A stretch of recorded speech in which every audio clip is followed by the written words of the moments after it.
you just don't want to end up having to sell yourself. You got to remember also that women have only been able to have credit in this country since 1974. So I think that's like 47 years ago. So female financial power is so new. It was like 10 years before I was born. Right. So that's actually like less than that. It was 8 years before I was born. Yeah. Right. It's the Leah McSweeney Show. Welcome to the Leah McSweeney Show. And my guest today is Heather Pulier. She is a financial wellness guru who thinks about money and researches money in a spiritual way, coming from also a specifically female perspective on things. It's kind of hard for me to give her a title because what she does is very niche and there's no one else like her. Welcome to the show. Thank you so much. Very exciting. Before we started recording, you were saying something profound. You say profound things all the time. It's kind of crazy. I feel like you're also someone that like God speaks through. I have another friend, Kelly Catrone, who I said the same thing about, but it's like, how the hell do you know this stuff? Like how do you know all of these things? Like you have so many gems and you have so much knowledge, and it's like, how? Well, some of it is just age. You start to get smarter. And I study. I feel like I'm getting less smart as I get older. No, that's not true. Are you sure? Well, I hope not. I really. Yeah, that would be a bummer. That would be a major bummer. No, so before we sat down, I was talking about like a guy that I'm dating, and I was saying that like he's not communicating in the way that I want him to, and then you started saying something, but I don't remember what it was. But it was really smart. So one of the things I find in money and in women is the idea of a bias called loss aversion. All human beings have it. Okay. And what we do is we like chase after bad investments, right? We throw money after good money. So there's a lot that goes on in the economy. If you invest in a startup, for example, very often the startup starts to falter and then they ask for another round of investment. Right. And people always put in more money. Not really thinking about like, why is it faltering? Is this really a good investment? And you'll chase that. You'll keep putting more in. It's like gambling. Yeah. Well, you don't want to take the loss. Oh, you don't want to take the loss. And so in relationships, it's exactly the same way. I hear it with women all the time. Well, I put in 2 months. I put in 10 years. I put in 6 days. You know, I've done all of these things. I've shape shifted, and all you're doing is avoiding the inevitable loss, but you're giving away your resources. You're giving away your time, your heart, your energy to pretty much a situation that's circling the drain anyway. What if the sex is really good? You know, You can just keep having sex. Well, is the sex really that good, or are you like afraid and insecure and fear based? I mean, sometimes like it's good. Yeah. But is it intimate? Yeah. And why is that? How do you have intimacy with somebody that you don't want to be in a relationship with?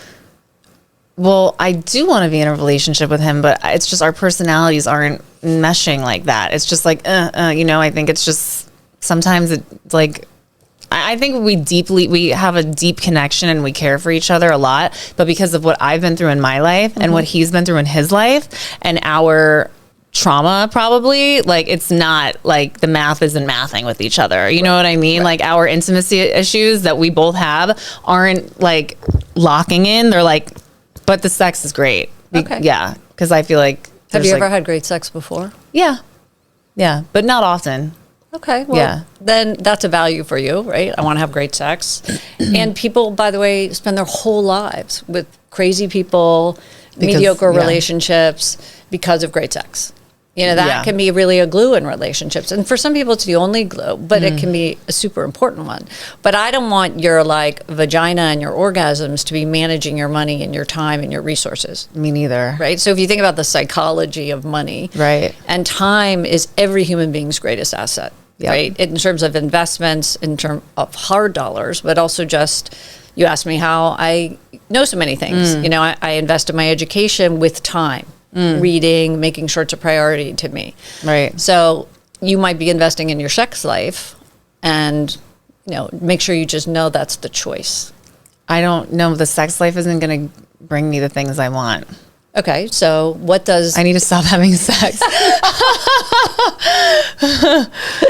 Or you have to lower your expectations and not want anything from this person. I know, that too. Right. Okay. But very hard. But women, you know, I wrote a book on how to manage your exes. What's it called? everything you always want to know about X. And then X is any former spouse, lover, flinger, friend. And I wrote it under Heather Bell because at the time, my ex-husband and my children, I didn't want to be like the X expert. Right. But a lot of times I was like, I did the Today Show, and a lot of things that people really focused on was this idea of, how do you say goodbye? How do you let go?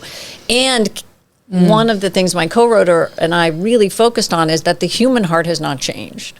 Right? Our expectations about being able to have great sex on a Saturday and wake up and just be friends on a Sunday is incredibly unrealistic, particularly for women, given that we release a hormone that makes us extra attached. Well, that's the other thing. It's like, I don't even know if I actually like this guy or if it's the chemicals being released from the orgasms I'm having. 100%.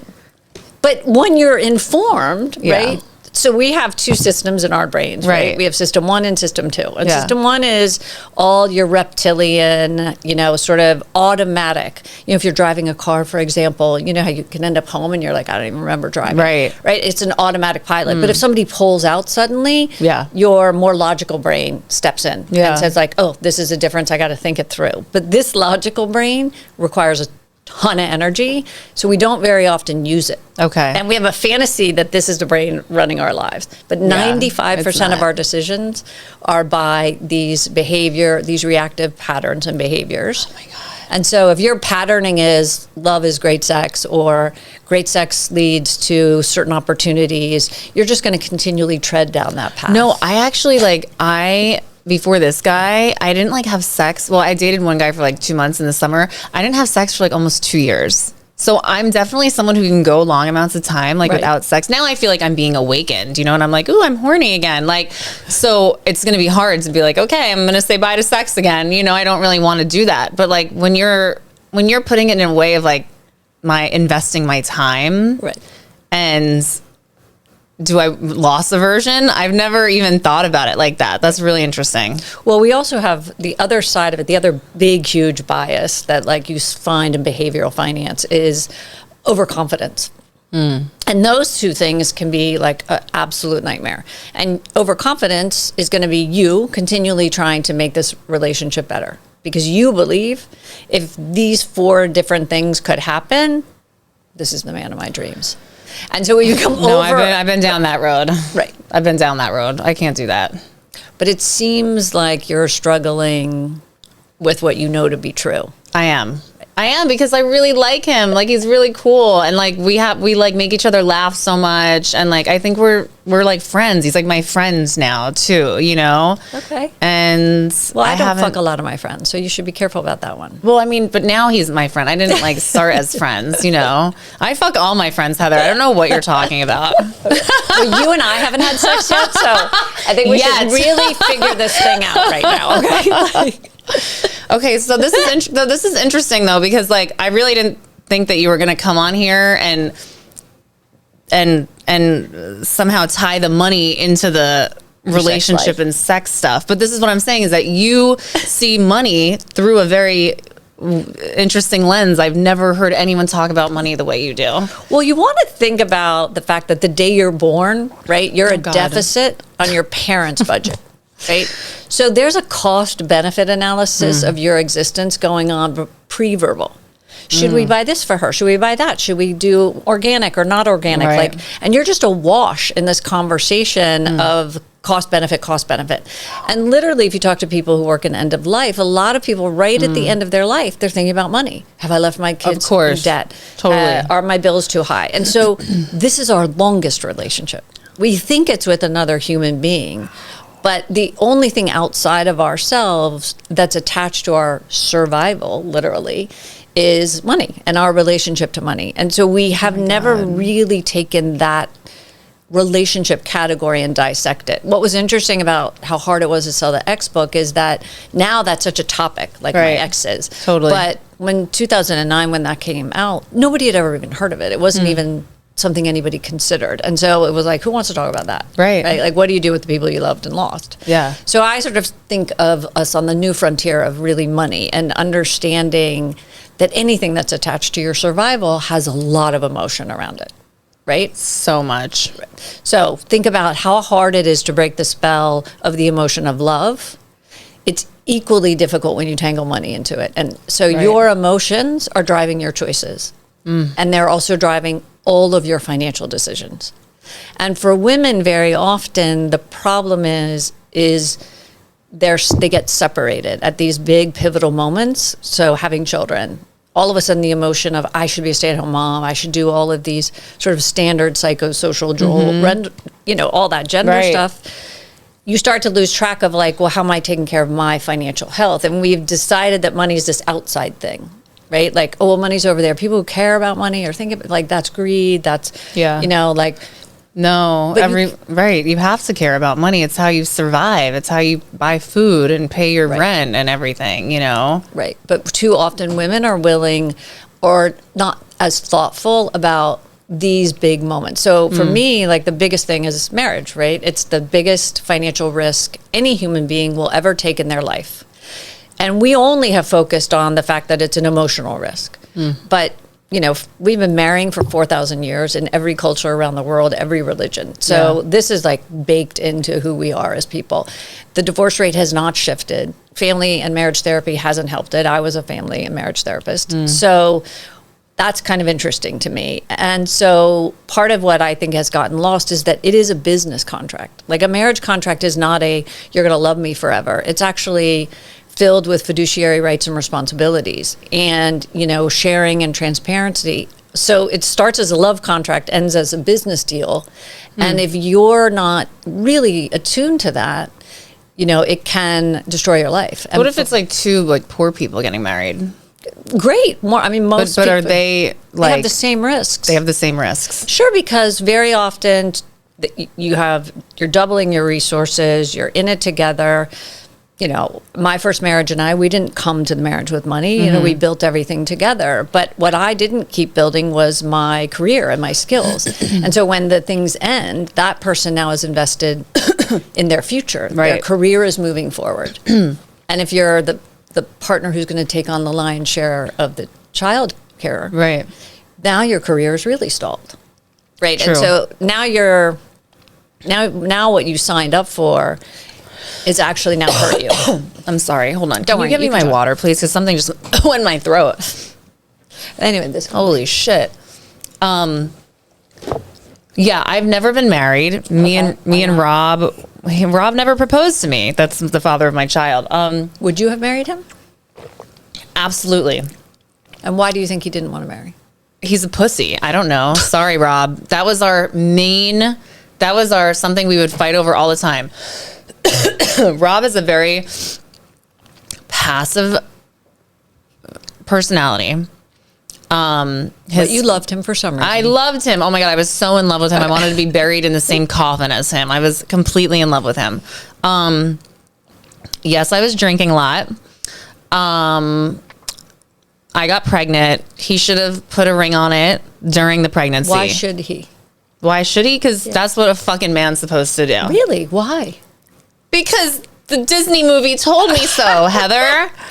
Because I'm knocked up. I am knocked up. I am having an illegitimate child, okay? Like, make me a wife, And now I'm just like, Did you get pregnant knowing you were getting pregnant, or was it a total accident? It was an accident, yeah. But the greatest accident.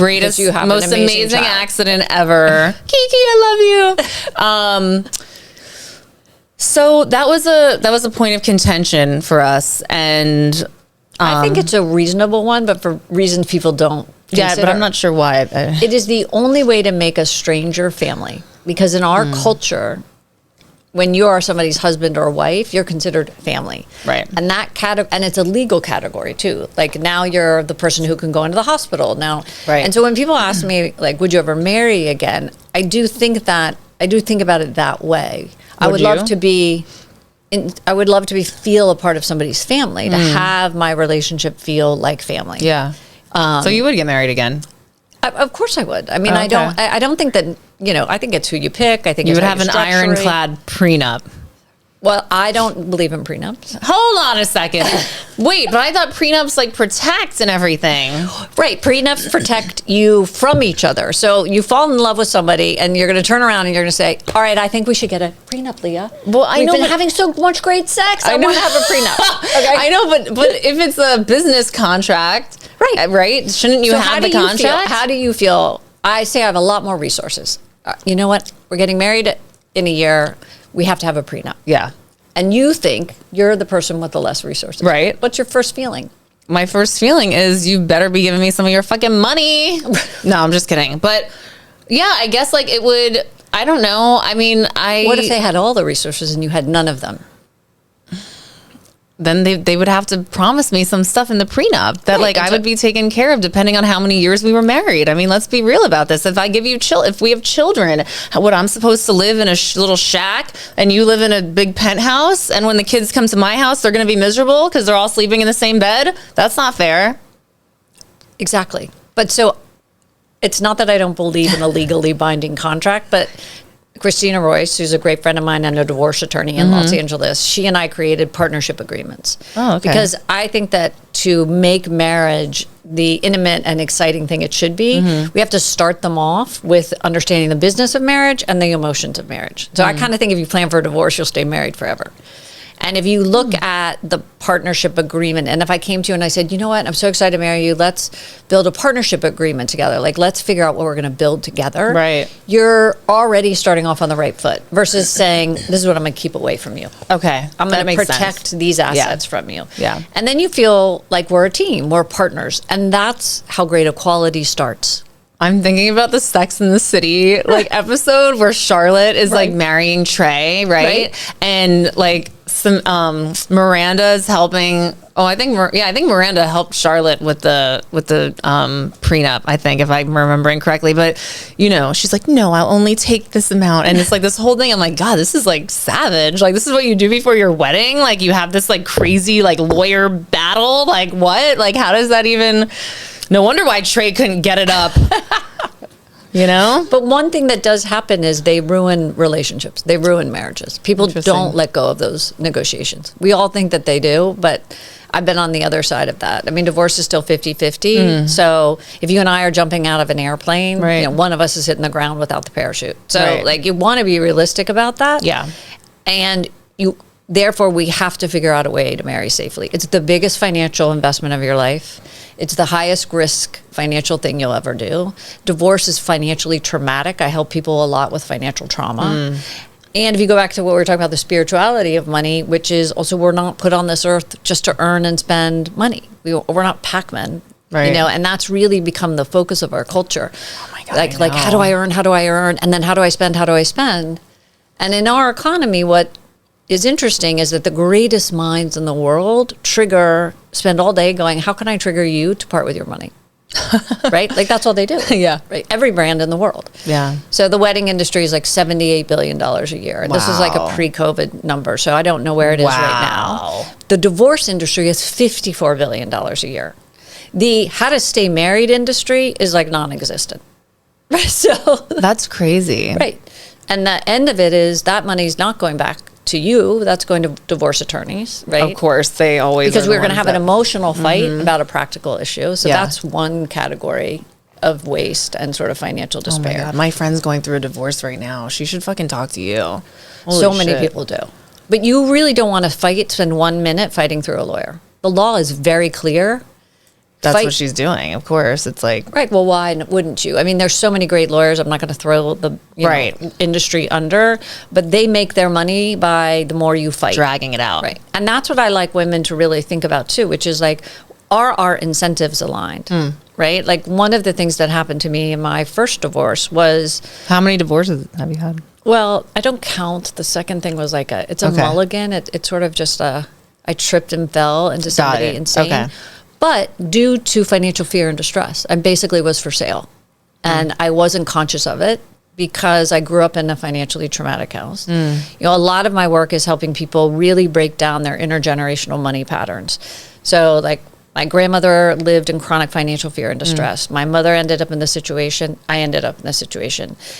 A lot of the facts of those stories are exactly the same. But isn't everyone in chronic fear and distress of money? Because I am, and I like have money, and I'm still chronically 100%. It's not everybody. Like, I think I'm going to be homeless like next month. Like, I always think that. And I was just with somebody. Everybody has one big fear: I'm going to outlive my money. Yeah. And today, in this day and age, that's a genuinely real fear. I mean, how can we not be we live in within a system that like you have to just constantly earn, and everything costs so much. I mean, especially in New York, obviously it's 100%. fucking crazy. Right. Like is money the root of all evil? No, it's the root of so much confusion, right? I mean, you got to remember the financial services industry was built to shame and embarrass and sort of like bully people, I believe. Not out of like consciousness, but for me to say to you, I want to make 2% on every dollar you make for the rest of your life by managing your money. Part of why I get that is because I'm just going to say I'm smarter than you and I know better. And it's not going to benefit me by teaching you or empowering you. The more dependent you are on me, right, to manage your money, right? And you got to remember also that women have only been able to have credit in this country since 1974. That's fucking crazy. It was like 10 years before I was born. Right. So that's actually like less than that. It was 8 years before I was born. Yeah. Right. What? You had to go to a bank with your husband or your dad to open a credit card as a woman. Up until 1974, you weren't allowed to have one on your own. So I think that's like 47 years ago. So female financial power is so new. The fact that like we've made as many strides as we have, I think is fantastic. But also it's like, go girls. Like we've had 47 years to sort this through. What the fuck? How is that even like, how is that legal? I don't get it. Like, it's not like the 1970s was like the 1800s. Like, I'm not, like, wasn't everyone a hippie then? Weren't Michelle Obama would have been 10 years old because I spoke a thing about it. And for my mother, right? So in 1969, another huge thing happened, which was Ronald Reagan, in a desire to get married, changed the divorce laws. Ronald Reagan fucked shit up. Okay. He fucked shit up. I don't know a lot about him. I just know that I was born when he was president, but Marianne Williamson said he fucked shit up. And now you're saying he fucked shit up. Well, what he did actually was... Oh, or did he help? No, he took care of himself. He said, I want to marry Nancy. And in a fault divorce states, which is what it was like, whatever he did would have to be public domain. Somebody has to say, I cheated, I lied, I can't get it up, whatever it is. And so he didn't want to talk about that. He wanted to run for office. So he changed the law. And that was like the beginning of the world of divorce, because now you could get divorced and nobody had to take the blame. So my mom got divorced in 1971, which meant for 3 years, she wasn't even able to get a credit card. And she was 2 years past that 1969 law. So it was probably another 10 years really before anybody else got divorced. And so her financial fear, right, is real. Because like, you know, I would ask you even about the term housewife. Right. Now that idea around the term of a housewife was not a paid job. Right. You know, you are the only humans who have really made money with that title. Yeah. You know, I mean, trust me, I didn't make much from it, but yeah, I mean, it's a very outdated term, you know, I mean, for sure. It's like kind of strange, actually. Well, no, it's more just like the system was set up for partnerships. There's like something like 1,137 laws in the United States. That's pretty specific. So yeah, that is specific. That benefit married people that you and I cannot take advantage of. So you and I are single mothers, so we have higher taxes. We have we have higher insurance. We have more difficulty at banks getting loans. I mean, you go on and on and on about it. There's so many things we don't benefit from. So annoying. We also don't share our expenses with another human being. Right. So I think that there's a opportunity for a huge class action suit against that, because divorce is not voluntary. Oh my God. Rent should be cheaper. Well, and buying things should be cheaper if you're single. If you're a single mother, and you're a single mother. Hit. So I think if a married woman is making $80,000 a year, she pays $2,000 in taxes. A single mother, or I don't know the mother, I don't know the family penalty, but just a single woman, she would pay $4,000.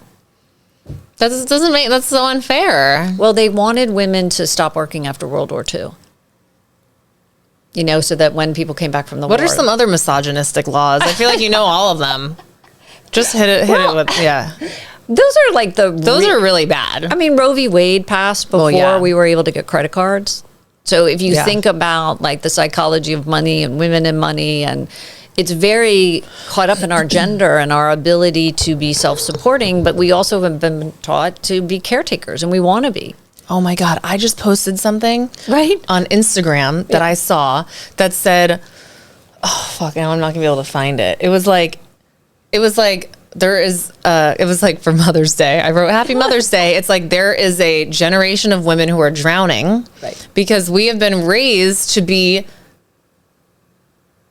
independent, but also still deal with all the gender roles that we take on and are the head of household, taking care of the kid, paying for everything now, and we're fucking tired. Right. Well, we're tired and also we're going broke. And we're going broke. I mean, I always say to people, I would love to have a wife, like in that category of what that means, because that's like somebody to do everything for you, to make sure that you can just focus on your career. My mom, no offense to my dad, because he had a job and he worked or whatever, but it was, he did help with household stuff, but it was really my mom that I saw fucking working nonstop. Cooking dinner every night, cleaning the house, getting everything ready, handling whatever she needed to do for me and my brother and sister. And I was like, this looks like it sucks. Like, I don't want to live that life, you know? Like, but what I do think we've gotten confused about, because that's a pretty like talked about and over talked about issue, right? Is women won't tolerate the mess. You know, so I did something similar about one of the reasons is like we are the housekeepers, right? And the caretakers of the world. Well, stop volunteering. The minute a parent gets sick, it's some woman in the family says, I'll go take care of them. I'll leave my job early to pick up the kids. I'll do this, I'll do that. And so that's going to be a behavioral and an emotional thing, right? Because people don't care for other people the way you want. And very often you step up because you want things done a certain way. And I want you to say, okay, if I'm going to do this, I am not going to have money. Or I am going to stop, I'm going to hurt my career in some way. I mean, the penalty for women having children in their careers, we still make 83 cents an hour. So rather than like complain and bitch about that, you have to have a strategy. And that's really what I focus on. Is I want you to understand the pitfalls, and I want you to have a strategy. right. And that is something that no woman has been taught. I mean, look, I'd love to have another kid, but like, I don't think I can financially like take another kid on, you know, like my GYN said I have the eggs of a 20-year-old. So, you know, I'm extremely sell those fertile. I know. Maybe that's a good idea, actually. Yeah. You know, I was like, oh wow, I have so many eggs. Like maybe I should have like another kid or whatever. But it's like, then what? I need a 3-bedroom? Oh, I can't afford a 3-bedroom. And then I would need a nanny. And, you know, I get it. Not everyone has nannies, but like I would need one. I don't care. You know, I wouldn't be able to afford one. But that is kind of what's really happening. I mean, it's a big calculation. Yeah. The problem is... And the pandemic fucked shit up too, right? Because so many women quit their jobs. 100%. But there are strategies to overcome this. Like, we are not victims of it.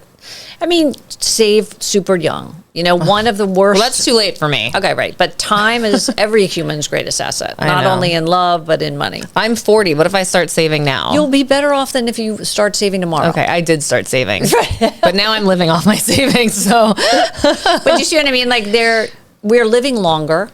Right. So... It's kind of a bummer. I mean, it's great, but it's also... Right, but women also live longer than men. And so if you have some belief that when you're 80... That means date younger. Just kidding. It's true. But if you have some belief that somebody's going to come and take care of you when you're 80, where is that coming from? What about marrying rich? Let's just talk about that. Because that's something that I feel like I should have done. I feel like some of my friends were trained... I tried to do that. Yeah, it didn't work out. Well, or it did? No. Okay. No, it didn't work out. It works out for some people. Yeah, when you're for sale...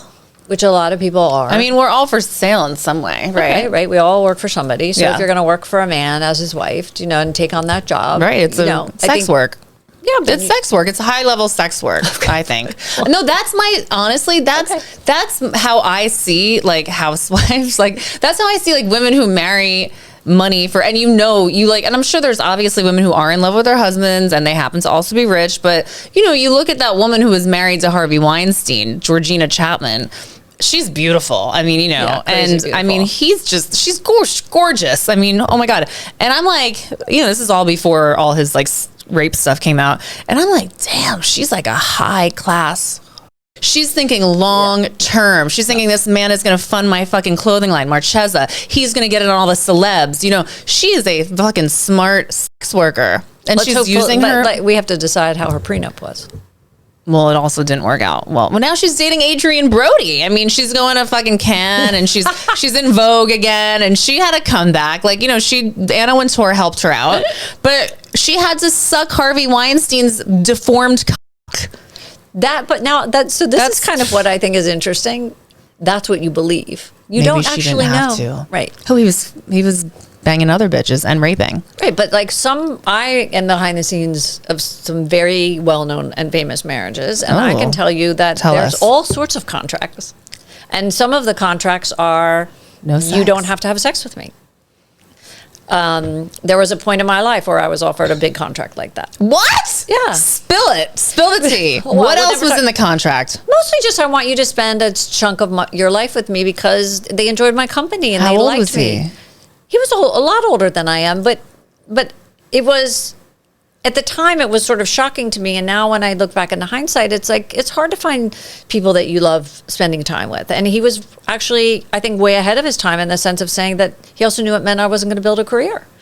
And so... Sounds great. What happened? You didn't sign the contract. No, I decided that I was going to be a famous writer. And that's good too. Yeah, but sometimes you're overconfident, right? About Wait, your how abilities. old were you when this guy offered you the contract? I mean, I had kids. I had 4 kids. Okay. Yeah, so I'm not aged out of that possibility yet. I think what you want to hear is, first of all, I'm not for sale or a high class hooker. So I am. No, I'm kidding. I'm really not. I want to be one, but I'm just not. I don't have it in me. I don't know. I just take the hard way and try to make my own money. But if I went back to my younger self and I took all my judgment out of something like that, like that's what we have to do even when we think about marriage. Let's just take our judgment out of everything. Right. We all need X amount of dollars to get through, and none of us are getting out of here alive. Right. So like, how can we just be honest about this whole big bucket of conversation? Right? But a lot of us are projecting. You're thinking, well, what did she have to do for that? Or what is, you have no clue. Yeah, we have no idea what Regina they could Chapman. live in people live in separate bedrooms. They live in separate houses. They have separate lives. I think their husband's gay. Right. Like, you don't have any idea. You're right. Because I think the super wealthy do contracts with marriages, I guess. Is that it? Everybody does. Some of them are actual practical contracts, and some of them are unspoken contracts. Yeah. There are a lot of couples who just live sort of separate lives. Nobody's fighting, nobody's stressing, but nobody's together. There are couples I know who have agreed without ever stating it that the other people can have people in their lives as long as they keep their family intact. That's kind of sort of my premise around the business of marriage. Do you know what I mean? It is a partnership. And if you look at it like a startup company, right? Like, what are our sweat equity assets? What are our like hard assets? Like, what are we bringing to this union, and how is this business going to launch? And what are our jobs and our responsibilities going to be? Sounds unromantic. I find that the intimacy around these conversations improves everyone's sex life. So there's this artist, Jenny Holzer, and she has this like saying, romantic love was invented to manipulate women. I haven't thought about that enough to be smart about it, but I'd be curious. Is that true? No, I think men love romance too. I mean, Shakespeare was not, he wasn't really like that calculated about that. I think we all want somebody. And I think we have to get out of the like men versus women thing, right? Because we all have the same needs and the desire the fantasy to be loved and cared for and seen for who we are. Yep. And for a lot of successful men, and I talk to a lot of them, it's unfortunate that they feel that their only worth is how many dollars they have. And they call in then women who are there not to be with them, but to be with their money. Do you know what I mean? Because that's what they're projecting. My only value is what I've earned. And so you're bringing people into your life that only value you because of what you are. So I dated this super rich guy who I think like thought that he felt that he was only like his only worth was his money, even though I actually like really liked him. Okay, like his money was great too, but he was so cheap with it because he's so worried that you're using him for his money that he'd be cheap, and then that's not hot either. Like I'd rather guy with less money that's not cheap. But that's where I would say on the spectrum is that we always have a fantasy that if I had more money, all my problems would be solved. And for some part of society, that's 100% true. Right, of course. But if you get out of that, there's actually something that happens if you look at the charts. It's around 78,000, 100. There becomes the utility, like the joy we get from money starts to decline. So we have this upward trajectory. It doesn't continue up, right? And then all of your financial problems, whether you were poor or not, are still the same. So there are tons. There's like a famous story about a lot of billionaires who are like nickel and diming over stuff. That's their childhood sense of fear and control. And, you know, it's hard to wrap your mind around that. I mean, I'm sure Warren Buffett does that. He seems like a nickel dimer. Well, that's his whole, like, he seems like he would be like that. Yeah, because that's how he decided to make a living. Right. You know, that's like, sorry about that. That's what, you can just turn it off. Yeah. That's a kind of, I mean, Warren Buffett, I think, was interesting because he's so famous about having decided that saving and acquiring and building wealth was more important to him than upping his lifestyle. And so what you hear from young people all the time is, well, when I start to make a little bit more money, I'll start to save. Never happens. When I start to make a little bit more money, I'm going to get a bigger apartment. That's what I did. Right. And then I'm going to get a little bigger apartment. Yep. And so I think that before you ever make any kind of budget or spending plan, you should say, like, I'm going to save this much money, and then I'm going to rent an apartment. And then I'm going to decide how much I'm going to spend on clothes or whatever, because you just don't want to end up having to sell yourself. I already had to do that. And how'd it go? Ended up in mental hospital. So it didn't work out as well. It didn't work out the way I was planning on it, but I'm going to turn that into something good. Okay, let's go. Yeah. I will. I'm figuring that out now. But yeah, I don't ever want to have to sell my soul again. I don't want to ever have to do something for money that is a moral dilemma and an ethical dilemma and makes me like forget who I am, or I have to shut part of myself off, you know? And that is what happens when you decide to marry for money. Oh, wow. There's no difference between what you did in that situation to the idea of marrying for money. And that's where I think people get super confused. Interesting. You know, which is kind of, what are you willing to do to survive? And there's a belief somehow that around the idea of love and money, it's a different game, right? But it's not, because whether you're selling yourself in your career, you're selling yourself to a partner, you're for sale, period. That's already out there. And look, I have dated like so many like blue collar, like working class guys. And I've dated like also finance guys. You know what I mean? I'm not like someone who thinks about that. Like when I like someone, I just like them for who they are, and then whatever job they have, you know, that's kind of like the third thing that doesn't even matter to me. But I do have this fantasy, of course, of marrying rich. I mean, I guess every woman does. It's a fantasy though. It's not real for me. It's not. I think, why wouldn't we have that fantasy? Why not, right? No, it's more like, of course we have that fantasy. Of course. We were raised to have that fantasy. Yeah. It's a part of our culture. In the beginning of time, you know, daughters were used as currency to up the value of your family standing. That's true. So this is like baked into who we are. But why are women the commodity? The commodity. Yeah, it's really interesting. Because a lot about because of our vagina. No, it's also because we couldn't. There were laws that said we couldn't inherit real estate. So she's disposable. I've got to keep my son so that we can keep our assets in our family. I mean, there are still laws like that all over the world. I know, it's crazy. Right. So one of the things is that people with money and assets have power. And it just happens to have come a lot with a penis in our world, right? But it doesn't change if the woman has the assets and money. It gives you autonomy and freedom and power. Yeah. It's just the way our system, and rather than like going like, oh, poor women, like there were a lot of times that really worked. We were not strong enough to fight off the gorillas and the monsters. Yeah, right? Exactly. Right. So what was totally made sense is now not making sense because the social contract is broken down. Yeah. And I guess if you want to blame anybody, you could talk to Reagan about that. Breaking the social contract. It's just the modern day world. It's like things aren't. Well, there's no shame anymore about leaving your wife and children. There's no shame anymore about leaving your husband. There's no shame I mean, there is shame around it and disappointing, but we have been taught now that like what I need right now, which is either a Chanel bag or that like lollipop or whatever you're buying all the time, trumps everything because I can't be uncomfortable.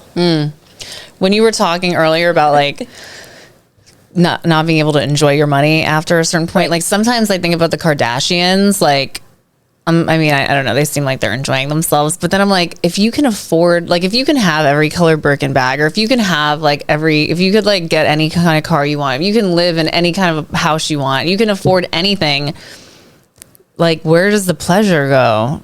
Well, then that's what I would say is that spending money is not a pleasure. Right. That must not be It's an fun. addiction. Right. That must, yeah. I mean, not that I don't, I'm not someone who gets joy out of buying things. I get like I do get like adrenaline rushes, like cashing, like, or like depositing like big checks. You know what I mean? Yeah. But I don't get, and I will burn through money. but I guess I do like spending money, but I don't know. But What do it's you not like spending money on, though? Take the judgment out of it, actually. Like, what is it that you love? plastic surgery, Okay. art, Okay. furniture, Okay. home stuff. Okay. You like stuff. Yeah, I don't really like clothes. I just like whatever. Like I don't care about as much anymore. And like buying them, like I kind of like can only wear them once in a way. Like if someone sees me in it, and then it's like whatever. But Right. bags are like fine, but like I'm not like I'm not gonna just like go for my 40th birthday. I bought myself a Chanel bag, but I didn't like feel amazing. Like it wasn't like, oh, yes, but now I'm like, Well, because it's short-lived. yeah. But I do. It's like empty calories. But I do like looking at my home. I like my home looking nice. I like buying nice bed sheets and nice furniture. And like, I love, I had whatever. I bought art that I really love, that kind of stuff. I do. Okay, but those are to me are like, these are an investment, right? I'm going to wait until I actually fall in love with something. Yeah. Right. But we tend right now, there's a lot of disposable clothes. There's a lot of disposable furniture. It's like chronic change. I mean, I'm not doing that. I had chairs design, that were custom made for my house and stuff like that. And, I think if I had a lot of money, I would be like really like I would be hiring like the best interior designer. Like that's what I'm really into, like a beautiful home. Okay. It's not really about like clothing or jewelry. I don't care too much about jewelry. Okay. I don't care about diamonds. I have one Rolex that I like that, whatever, that's cool. I can wear that. I'm not stressing over watches or anything, home stuff. Okay. So, and sorry. And like health and wellness. Health and wellness, like healers, industry in the world. I spend a lot of money on that stuff. And I would say to you, like, if you don't have financial wellness, yoga is not going to help. Yeah. Right. And so part of what But my healer will. Yeah. But I hate the wellness industry because in some ways I think it's missing the point. I know. Right. Like I'm so stressed out. Okay, great. You can take a break from the stress, go for a run or something. Yeah. But spending $400 on candles, and then I stopped doing that. Okay. Now I buy the $30 to $40 candle, not the $100 candle. Okay. And I started taking the train a lot more. Okay. And I'm not Ubering as much. Okay. But I'm still buying organic. Think about it. The finance industry forgot about feelings and wellness. And the wellness industry has completely forgotten about money. So how do we have financial wellness? Well, you kind of also have to start to believe that I can't have sexual wellness until I have financial wellness. I can't have sexual wellness until I have financial wellness? Well, because then you're having sex either to sell yourself that's or true. to get pleasure. Yeah, of course I'm having sex to get pleasure. Right, but maybe just like to quick escape hits, from the to escape stress of the right. finances, right? Or But something. if you're married, you can't have real intimacy if you're afraid about money. Because very much often couples, like 40% of couples right now have financial infidelity. They're cheating on each other financially. They're like spending and not telling each other about. They have savings accounts, or they're not talking about inheritance, or they have mistresses, or they're spending on the mistresses. Right. There's a whole world that goes on about that. Wow. They have debt that they've never shared. They take out mortgages on homes and they don't tell you. They take risks you're not aware of. So if you don't have financial intimacy in your marriage, you're not going to have sexual intimacy. You're not going to have emotional intimacy. You're not going to have spiritual intimacy. Right? So it is the foundation of everything. If I'm feeling financially in fear, all my choices are going to be fear-based. All of my money investment choices are going to, because this rational thing that we think is going to come in never comes, right? I'm in fear about everything. Right. So you cannot, I think, fundamentally have peace in your life if you don't think of this as your core chakra, as like your root. Wow. Right? Like I have to have a healthy relationship with this resource that I need to do everything. I need to be a good mom. I have to have money. If I'm going to take care of my health, I have to have money. How do we do that? Like, how do I have a good relationship with money? Well, part of it is you do an intergenerational. You really look at the biases you have. You start to take judgment out from all of their conversations. And you say, okay, I'm going to look at my intergenerational money beliefs. I'm going to look at the patterns. I have people write a love letter to money. Dear money, I love you because you make me feel powerful. You make me feel pretty. I love the shoes you buy me. I mean, I want you to spend an hour writing this letter. Wow. And I want you then to look through all the adjectives, all the words, and you'll start to see like, wow, there are so many things that this resource gives me. Because a lot of people hate money. When you hate something, you avoid it. And when you hate something, you don't want to pay attention to it. I love money. Right. You don't check your bills. Yeah. You don't check your savings. You're not really focused on all the details of it the way that you should be. And also money, the language of money is different, right? Starting to learn that. Nobody learns about money better than through a book, really. You learn about doing it. So like in moment interactions is when you should say to myself, I wonder what the interest rate is on this. And what is an interest rate? There's so many words that go around. First of all, I'm somebody who doesn't have a 401k, doesn't have an IRA Roth. What? Doesn't have life insurance. Because I grew up in financial fear. I had a catastrophic financial event that ended up leaving me $10 million in debt. And can you talk about that?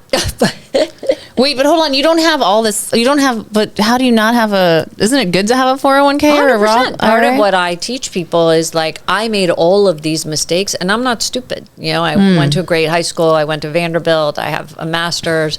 I took a company public. I was You've an written agent. books. I've written books. So we think that smart and money smart are in the same conversation. They're not. No. And if you're young and you get past a certain point, like life insurance for me is too expensive.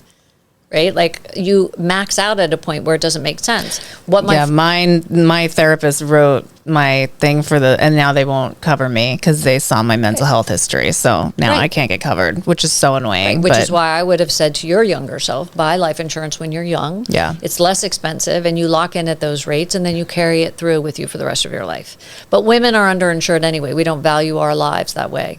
So there's a lot of these basic things that when I woke up and I was like, what the heck happened? Well, when you're that rich and you're surrounded by those kind of advisors, they don't think about an IRA or a 401k because you're not going to need one because you're so rich. Because you're so rich. But, 70% of people who win the lottery go broke. That's fucking crazy. Right. And that's the same thing. Like in some ways, I won the lottery and I went broke. Right? How'd you win the lottery? I took a company public with my partner. Got it. And we were the founding partners in that. But then we went broke. We didn't understand risk. So Americans misunderstand risk by about 70%. So you think you understand risk? You're that far off. In fact, millennials only understand risk accurately by about 16%. Wow. So our lack of financial education, financial understanding is horrific. That's because America's school system and education system sucks and doesn't want us to know anything that we actually need to know. Well, rather than assume that like it was a plot. It's a plot. I think the idea is that men understand about money and their fathers would teach them. Most people in the United States, the number one person they go to for money advice is their dad.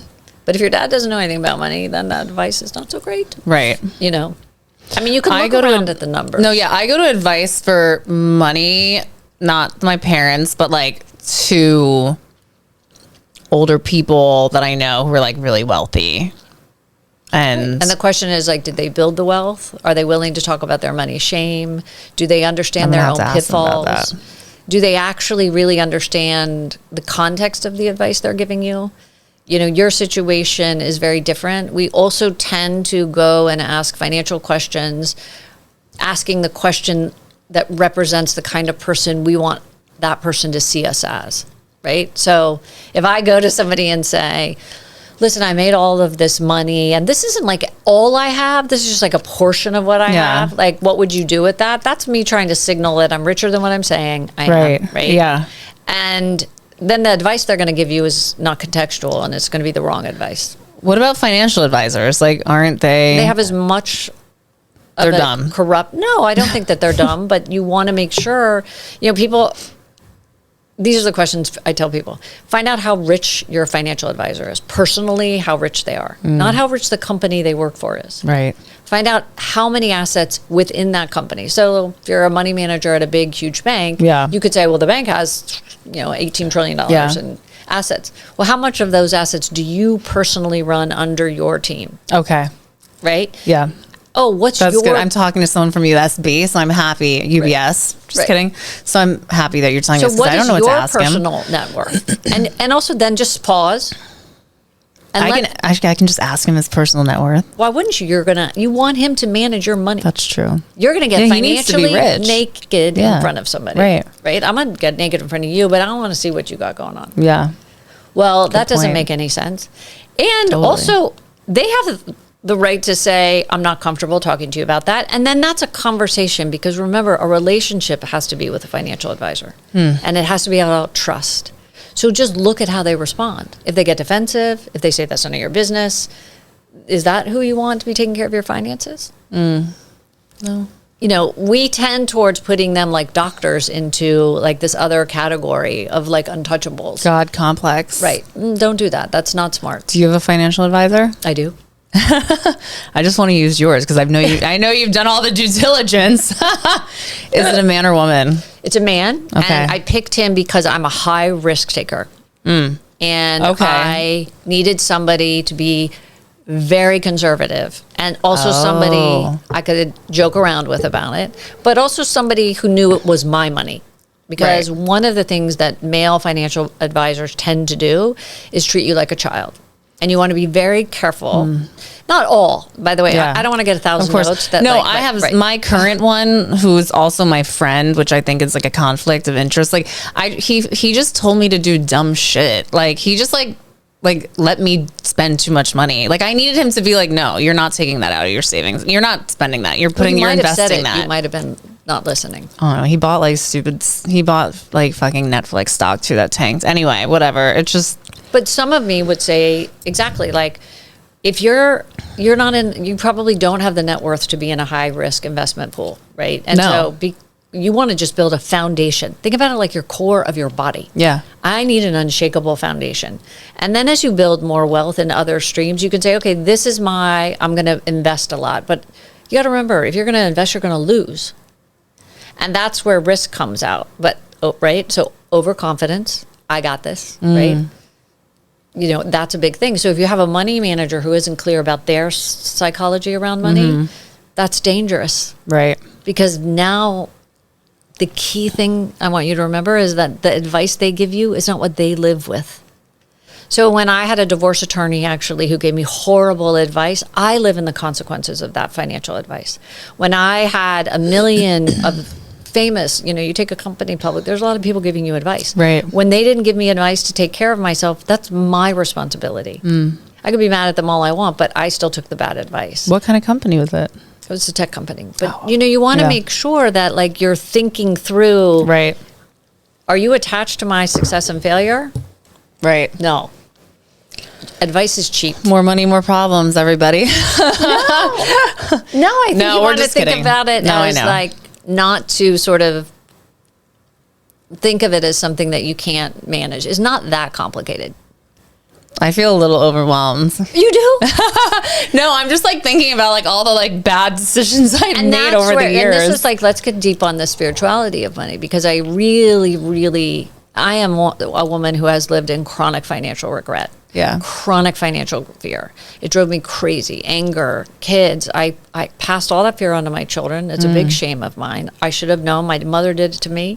But I'm not a victim of that. I ended up in the same circumstances. And it's that lack of awareness, that lack of education that astounds me. Do you know what I mean? And even the greatest minds standing around me gave me bad advice, because you can't be a good consumer of advice if you don't understand the product. Right. Right? Like, you might be able to say, like, I love this bag or this food, or because you have some, but if you have no context around where the advice is coming from. Right.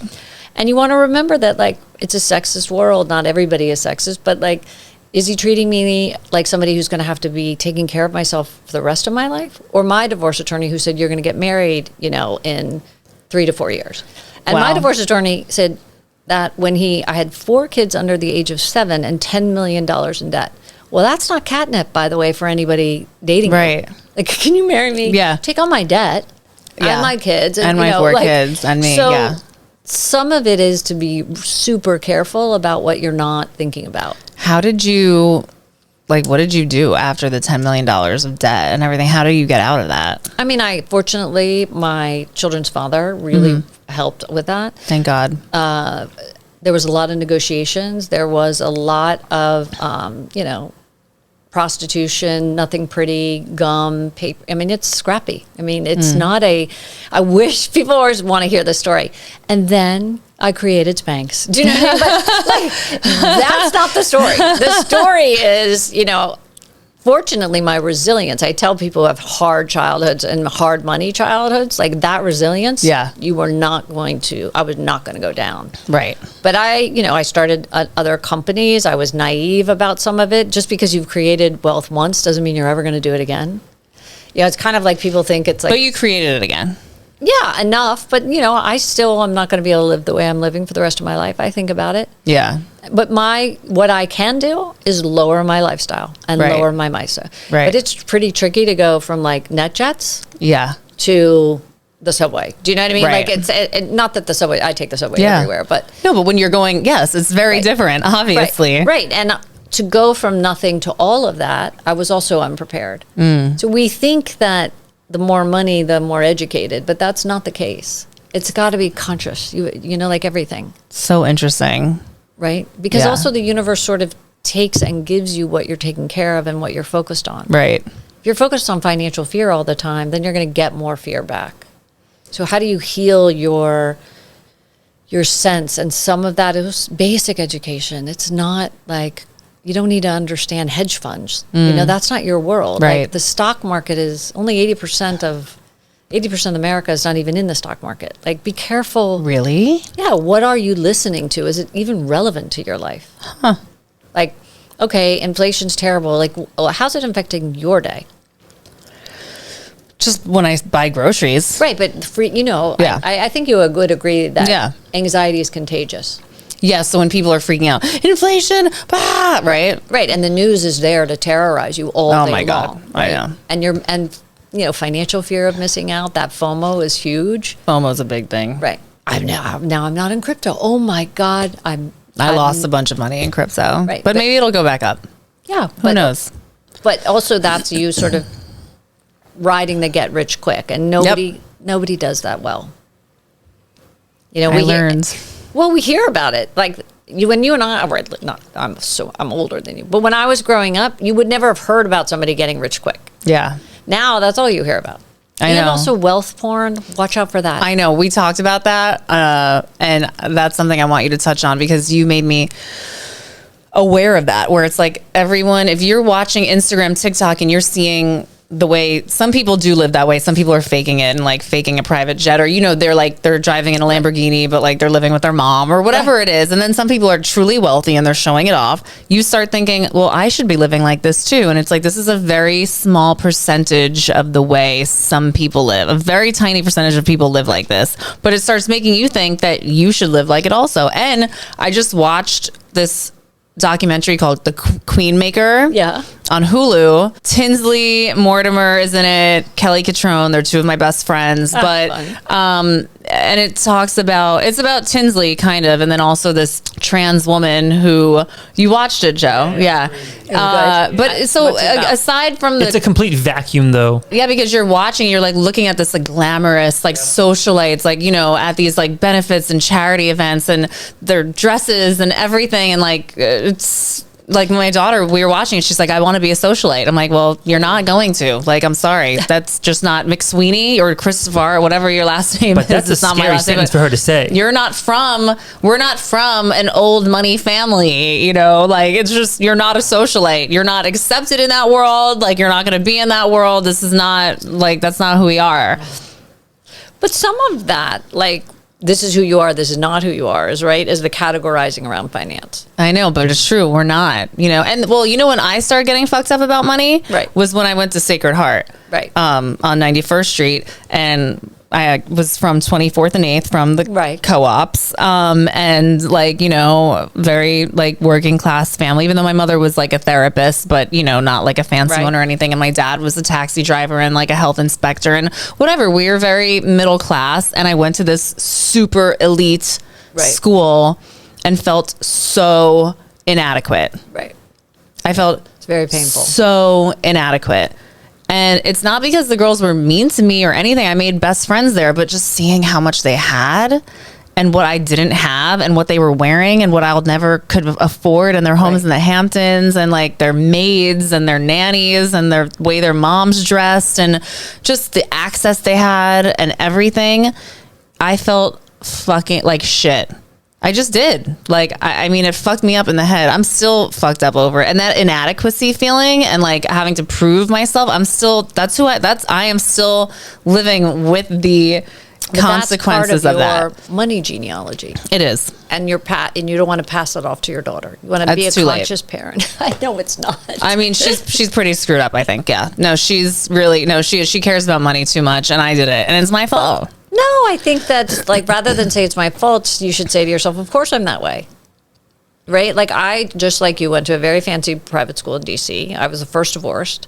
Our fourth grade graduation, we couldn't afford a dress for me. I never had a dress, actually. I show up in, like, white culottes, which is probably not even, and a white T-shirt. I don't know what that is. A cool. Right. There was, like, a short that sort of looked like a Like a skirt. skirt? Yeah, Okay. but basically... A skort. Right. But basically, I was humiliated. And I've never gotten over that frozen. I mean, you can see in the pictures, I'm like just beyond, like I'm on fire. I'm so ashamed of that.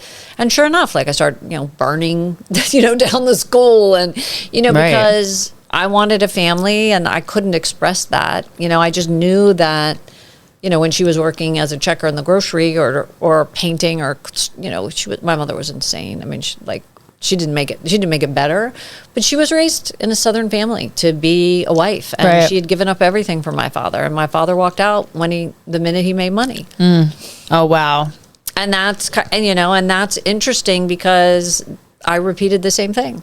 And those cycles repeat. And so that's where I talk about intergenerational money. It's not necessarily like, it's what did you learn? How did it handle? So for me, I put that together. Like, men get rich and leave. Right?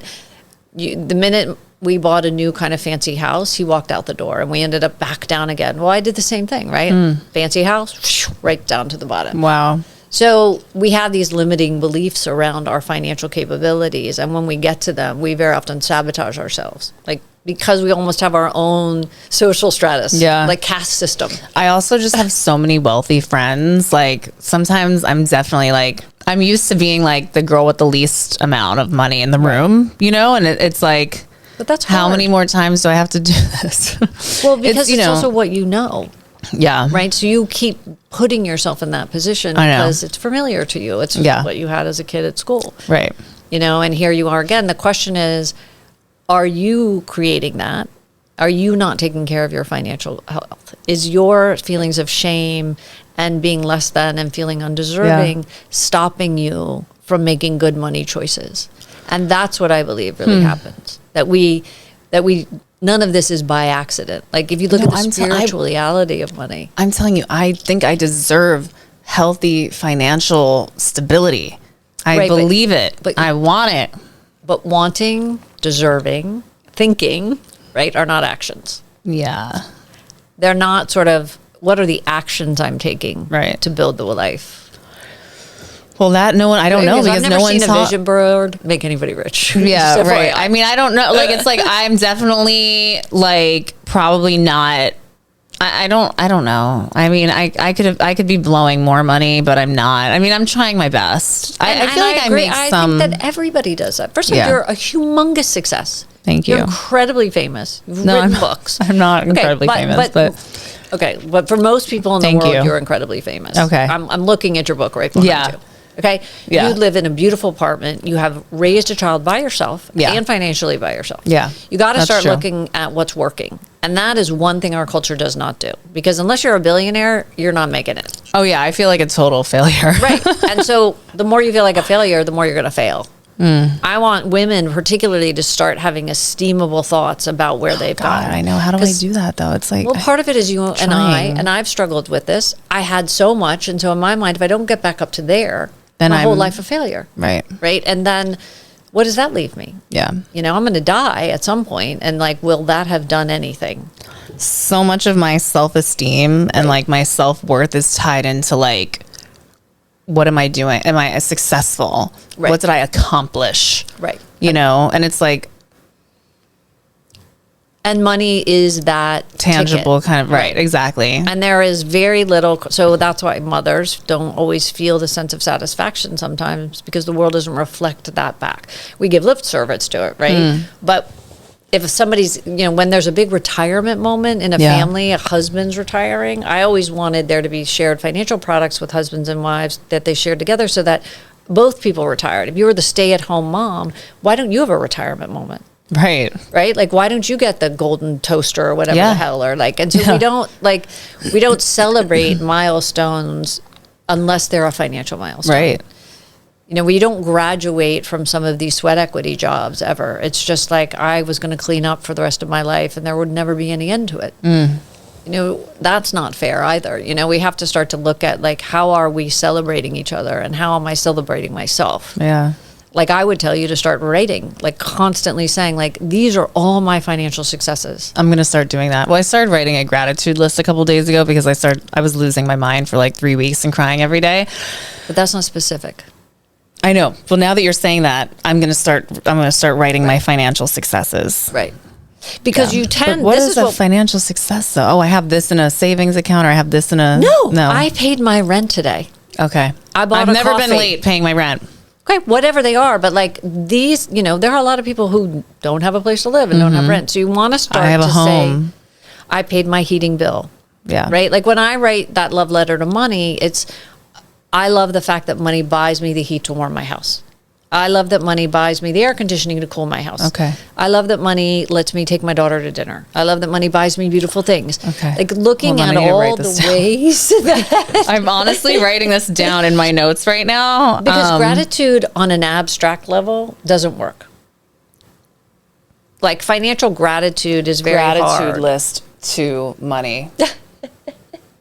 Okay. So that you have, so that it's not this other thing that you're battling with, but that you start to find all the places that like it is working in your life. I love that. And then more you capitalize on that. Like the more you'll then value certain things differently. Yeah. So great.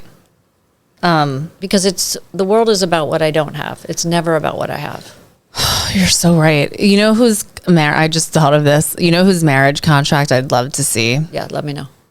Melania and Donald. Let's see how we could find that. Yeah. You've inspired me because I'm done being haunted by money, and now Joe's gonna help me make some. And I'm glad that I have a new financial advisor, Joe.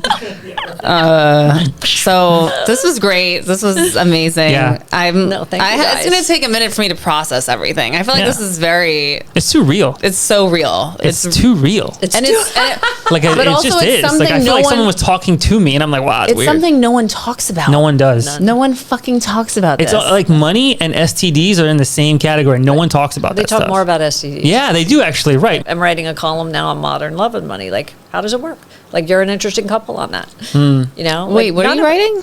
Well, I'm writing a book. Okay. Another book, actually. Oh, great. On financial wellness and Cool. female financial empowerment. You know, I'm figuring that out and starting a class. But modern love and money, I think, is really the interesting story now, which is Yeah. like, what is going on, you know, in our relationships around Wow. money?